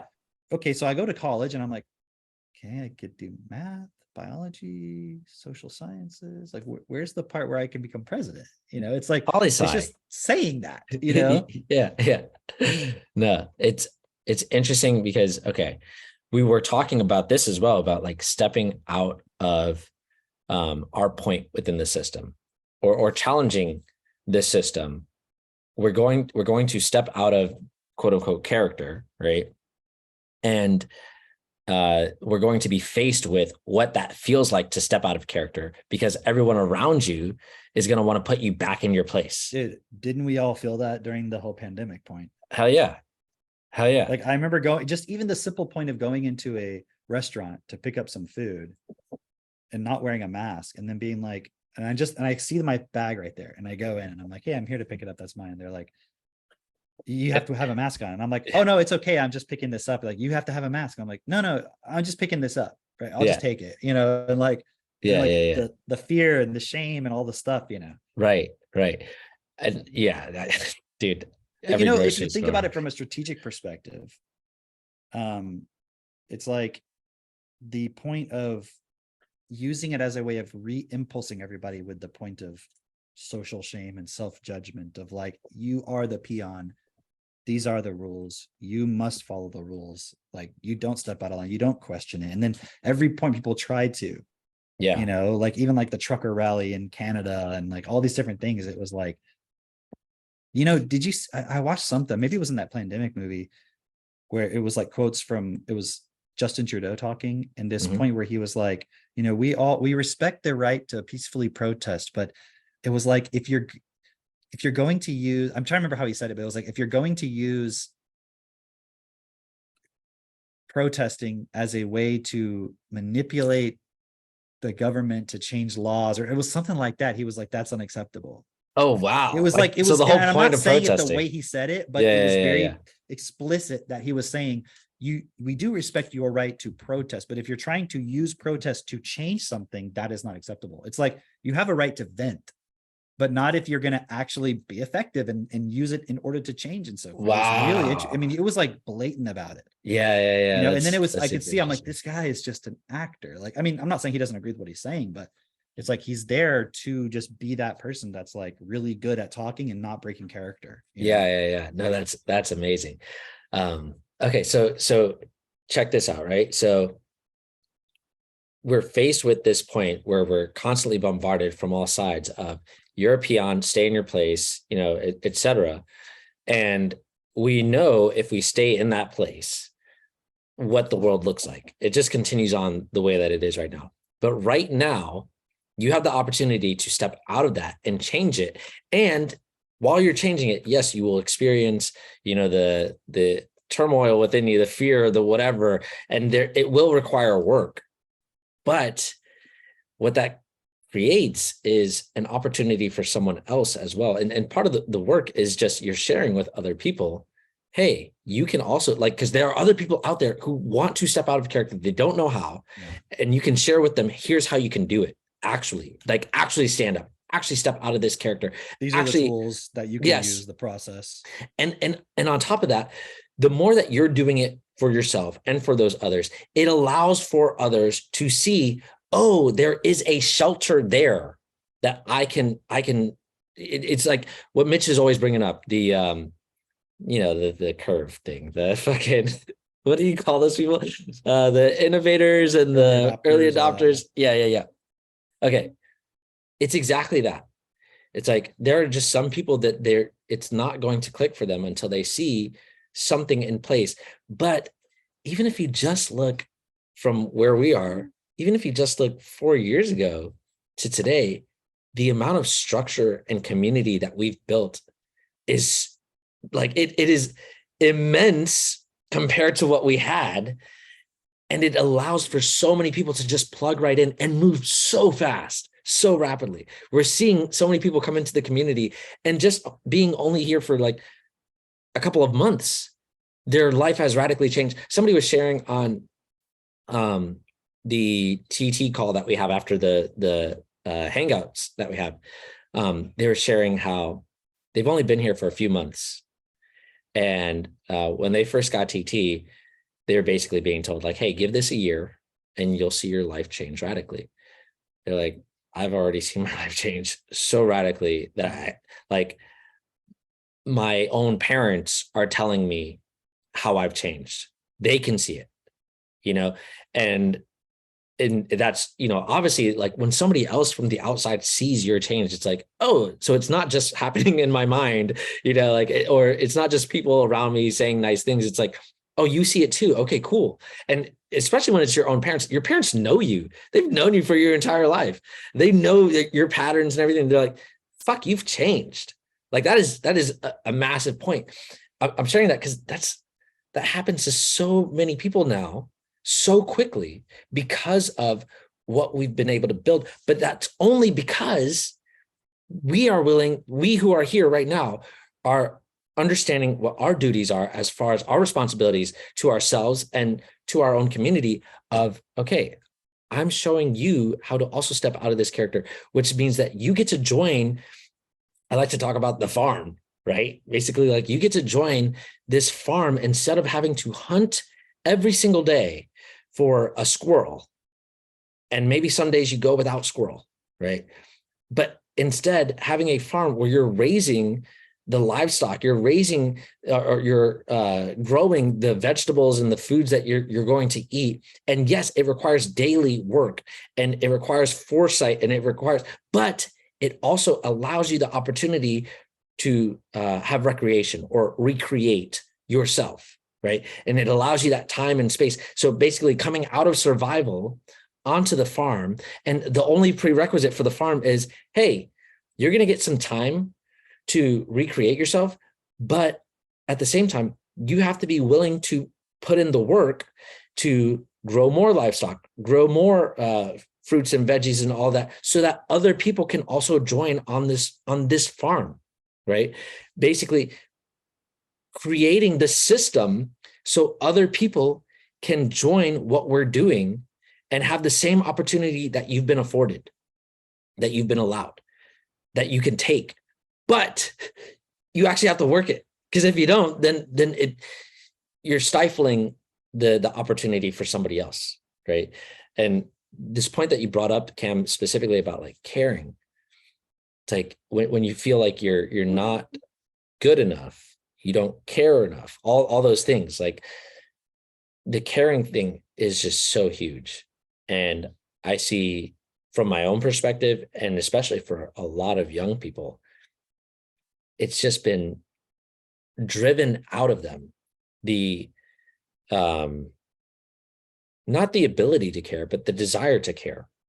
Because when you care, then there's a potential that you could get hurt. There's the potential that, you know, what you care about doesn't come true. You know, not doesn't come true, but it doesn't work out the way that you expected, you know? But there's that guy, Jerry Spence, the lawyer, and he says it so well. Like, okay, but if you don't care, who's going to care? Right? If you don't care about the outcome, how are you going to expect anyone else to care about the outcome? How are you supposed to persuade them or share with them effectively why this is important, why it should get done the right way? Because you do actually want it to happen the right way, but you're just suppressing that desire within you so that you can numb yourself to whatever pain might come from actually caring and taking the responsibility. When you care, it means you're also taking charge. You're taking that responsibility to make sure this gets done. And so what I'm asking is for you listening to this to care enough, because there are so many people out there right now who are open. They're open to doing things a different way, doing things the best way. But it can just like when we were younger, having that feeling of, well, what's the point of working? Like, I don't want to work. Like, I'm not here to work. How that's a perversion of, yeah, you're not supposed to just slave away for somebody else. That's not the purpose of life, to just slave away for some corporation. That doesn't make sense. But then the perversion being, you're not supposed to work at all. That doesn't make sense either.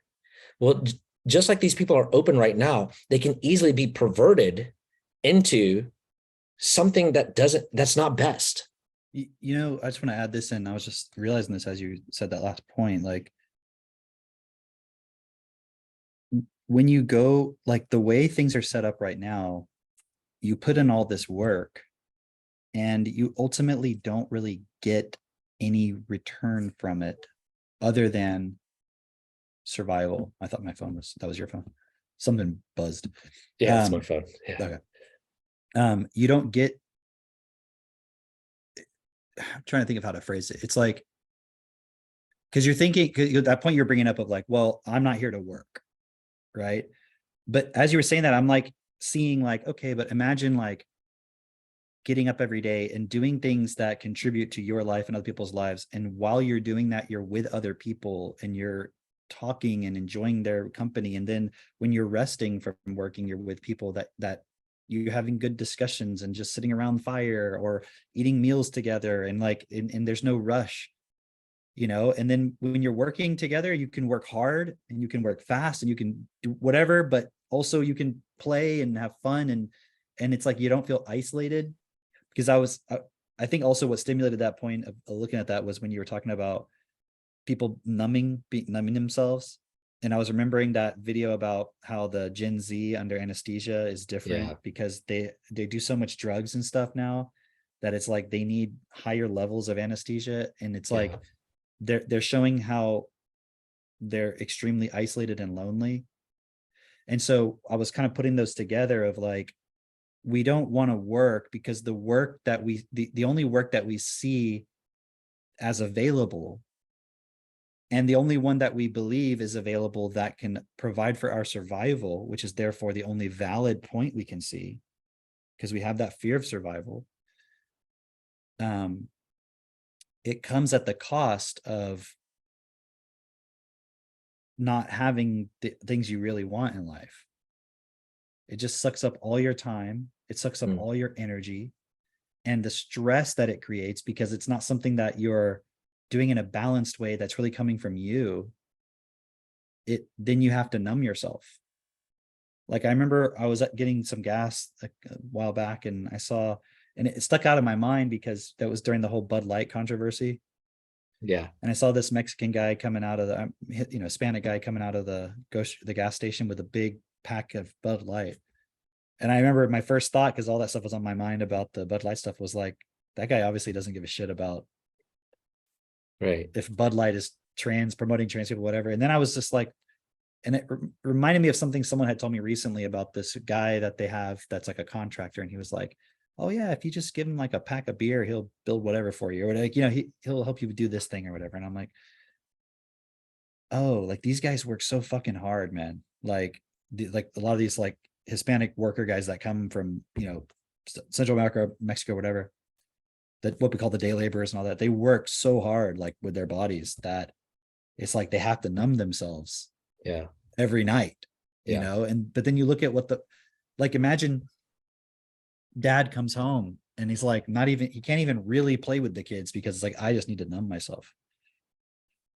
So you don't develop the relationships in the same way.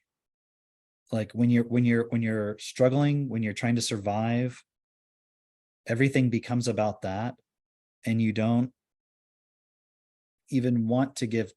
It's like being in that depression state where you're just like, I just want to kind of stay in my mind and just kind of relax and like not deal with anything and like not play, or you're not expressive anymore.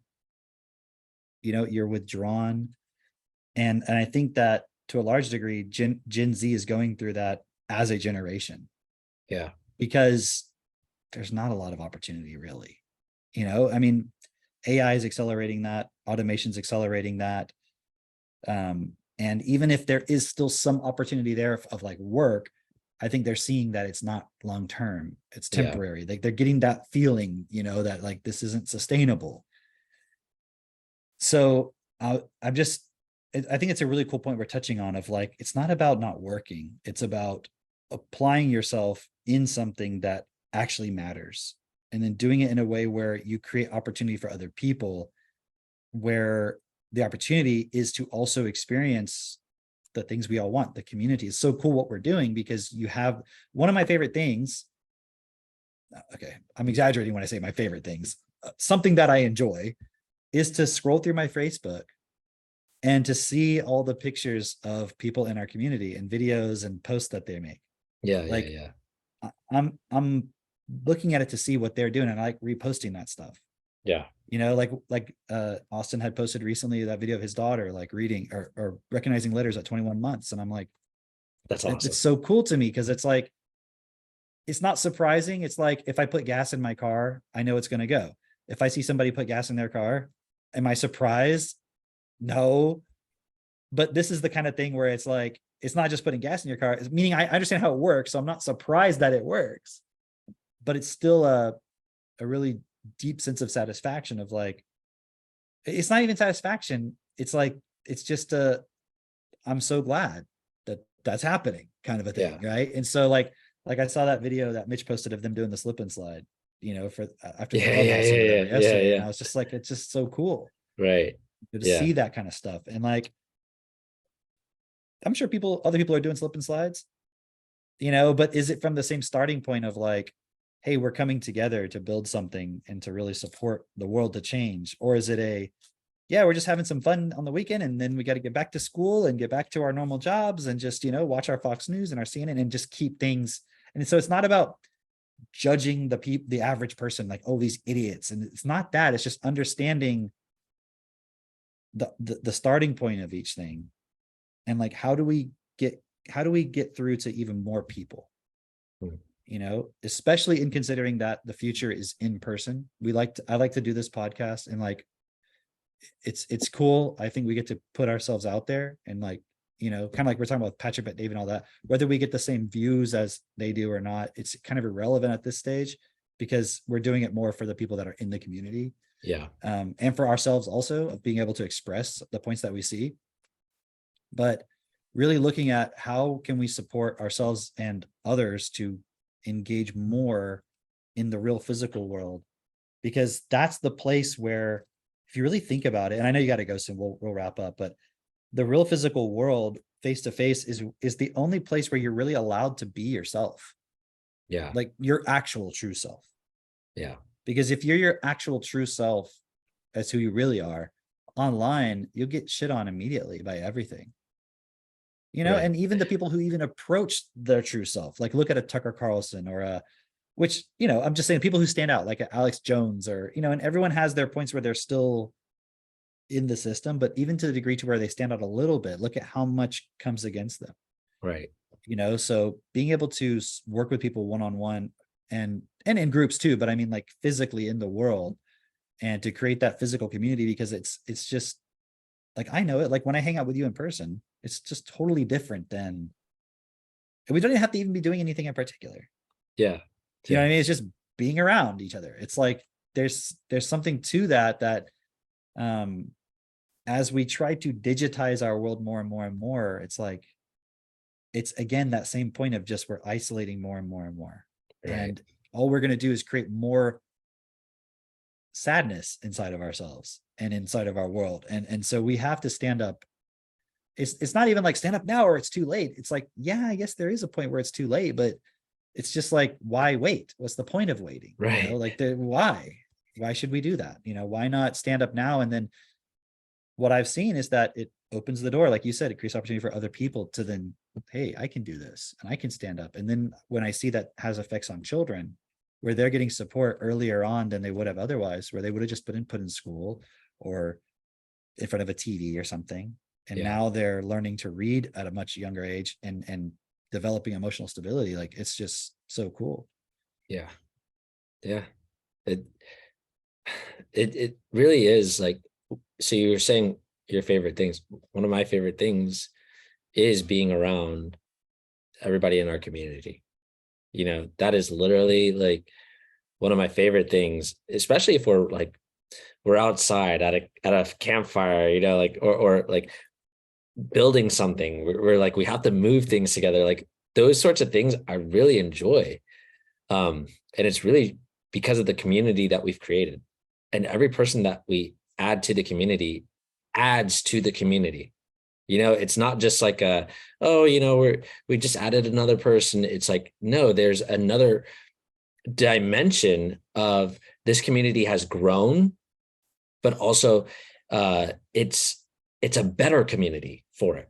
It's better. And then you can see, just like you're saying with the kids, you're seeing these new families coming in and their kids and the experiences that they're having. And it's just like, it's so beautiful. It's so beautiful, especially because how far this is going to reach. It's not just, oh, we did something nice for that family. It's like that child's going to grow up and have a completely fucking different experience. And then they're going to do the same for their kids. And that's going to influence the world at large, because it's all these kids. Every time we add another child, it's a more exponential influence that we have on the world, and I'm seeing that. To me, it's really beautiful, and like you said, like, why wait? It's sort of like you got up early and your parents are asleep and you're like, but we're going to go to the beach today. You're going to go do something fun today. And like, you go into your parents' room and you're like, can we get up? I understand, you may want to rest or whatever, you're comfortable, but like, why wait? Let's go. Like, let's get a move on this day. Right. That's what we have for the world. It's like, why wait? Let's fucking do this. We have everything.